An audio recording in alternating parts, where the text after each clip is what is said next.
Here I have a Taig CNC. I purchased this brand new in 2005, give or take.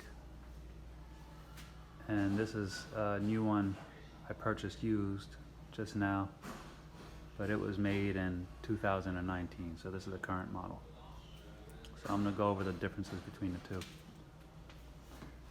So first of all, my original one, it has some modifications.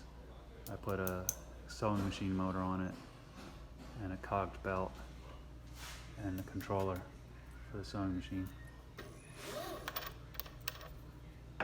So it gives me variable speed up to 9,000 RPM. The original motor for this is here, and the switch. So the new machine has a different motor. This motor is a little bit stronger, and it has 2 capacitors versus the original motor only had 1 capacitor. So I've had some trouble with this motor. It actually wasn't able to spin when the pulley was at the highest speed. It wasn't actually able to start up. So this one with the 2 capacitors starts up with no problem. The next difference is the headstock. So this is an ER16 headstock, and the original one came with this headstock, which has Taig's proprietary collets. So last year I actually caught up Taig, and I bought this headstock, which is the ER16 version. So here's the old one. They look exactly the same, except the spindle is different. And this new one already comes with that. So this was about $110 or so. There's an even older version of the headstock. Instead of being one piece, it was split. It had a split here and a split here. Those 2 pieces. And then it was clamped from the side with a couple screws here and here, and then I believe clamping on a dovetail did the rest. So that clamped the bearing assembly, spindle assembly inside of it. So they must have changed that about 15 years ago to this one piece. And then shortly after that, they must have changed the Taig proprietary taper to the ER16 taper. And here's the difference in the collets. So quite a substantial difference. On the ER16 version, you can go to 3/8 of an inch. On the Taig version, I think 1/4 of an inch might have been the largest collet. I don't think this is the largest collet, but it was either 1/4 of an inch or 5/16. So on the ER16, you can go up to 3/8.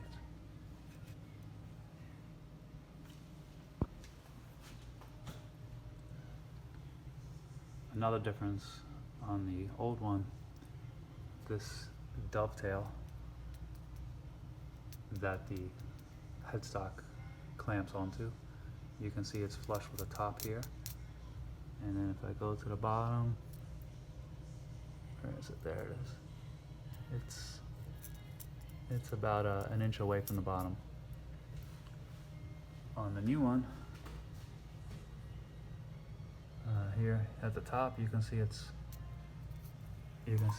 flush to the top, and then if I go to the bottom, it's also flush to the bottom.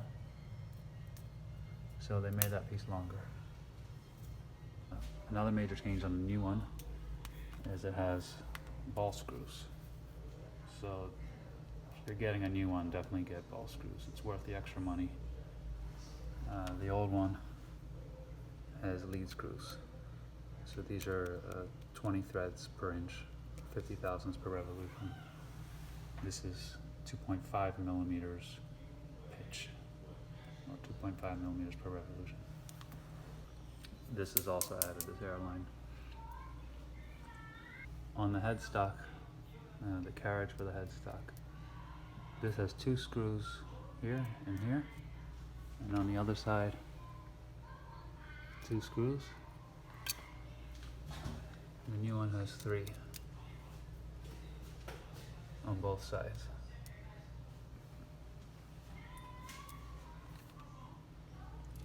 This all looks the same except for the screw. The actual ways look the same just by eye. I didn't measure anything. I know this area up here is different on the new one to make room for the ball nut, but I didn't take this off to investigate that. Another change on the new one, on the table, because it has the ball screw. On this end they added this bearing block with a ball bearing, and that supports the end of the ball screw right here.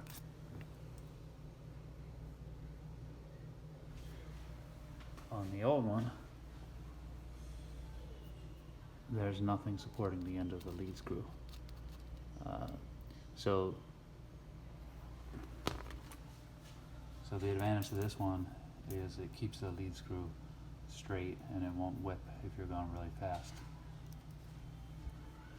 The advantage of this one, however, is you can move the end of the table not only to here, but if you really wanted to, you can move it to about here to get a slightly bit more travel.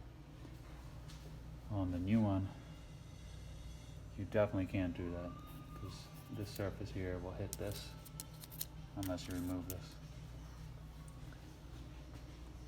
I will say on the old one, I experimented spinning this at 3,000 RPM and I couldn't see it whipping, but I would say this is clearly a better design.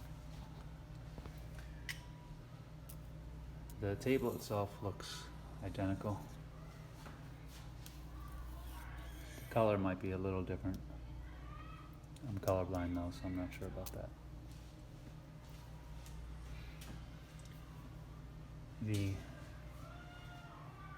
Y carriage is significantly different. On the old one, it's cast aluminum. So you can see it's cast and it wasn't machined on the surface. Whereas on the top it had secondary machining operations here. And you can see here. So the new one, the Y carriage is actually an extrusion going front to back. And they added a T-slot here. And you can see this is the same, but it's just extruded aluminum now. So this is probably cheaper to make and probably better. And here you can see it on this side, same. So now since it's extruded in this direction, to get this feature here, they added a new piece and it's screwed onto the extrusion. Whereas on the old design, this is the equivalent. That's part of the casting. Let's see, you can see it better. There it is. So the brass, the gib goes right there, and then this is part of the main casting, or it's machined into the main casting. So here's a separate piece, and then it still has the brass gib there. There's also these, I wouldn't call them washers, more like spacers on the adjusting screws for the gib on both sides. The old one, oh yeah, the old one also had that. It looks just like it's different color, so this must be steel.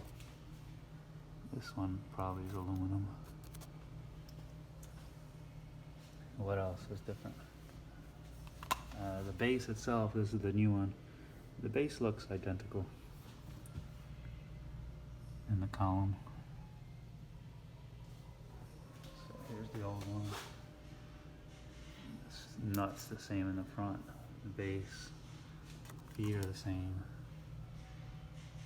in the column. There is a difference on the screw in the back. So this one comes out this far. This one comes out further. I read somewhere they changed something about the screw. I don't know what it is, but for whatever reason that has a slightly longer screw on the new one.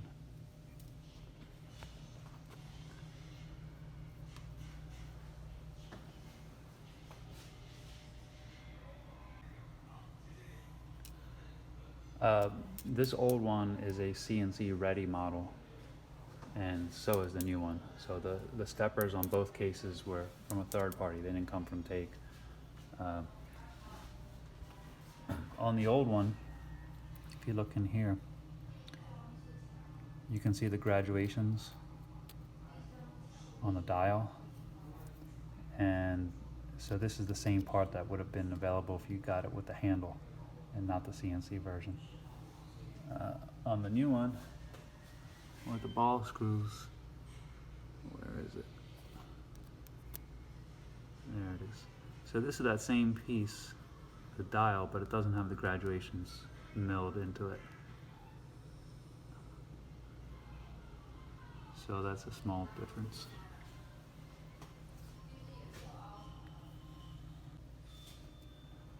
Here's another difference on the Carriage. On the old one, it had a post here. This here is my home position, so I indicate this when I start up the machine, and that's my machine 0. So this isn't part of the original machine, I added it. But this post here used to stick up to about the top of this surface. I cut it off because it was getting in the way of this. But on the new one, they don't have that feature at all. And the purpose of this post on the original design before it was CNC was to put a stop here, a hard stop, and it would hit that post. So you can do a repeating machining operations. You can have posts on either side. The chip guards on the old one, there was nothing for the Z, and we had this on the back of the Y and this on the front of the Y. On the new one, the front of the Y and the back of the Y look about the same, but now we have this addition to the Z, and we have this sheet metal addition to the top of the Z. I think those are the only differences. So I don't have this new one running yet. It has a Gecko G540 controller, and the old one has a Xylotex controllers in this box. So this one should give me much better performance than this one, just because of the improved electronics and lead screw versus ball screws.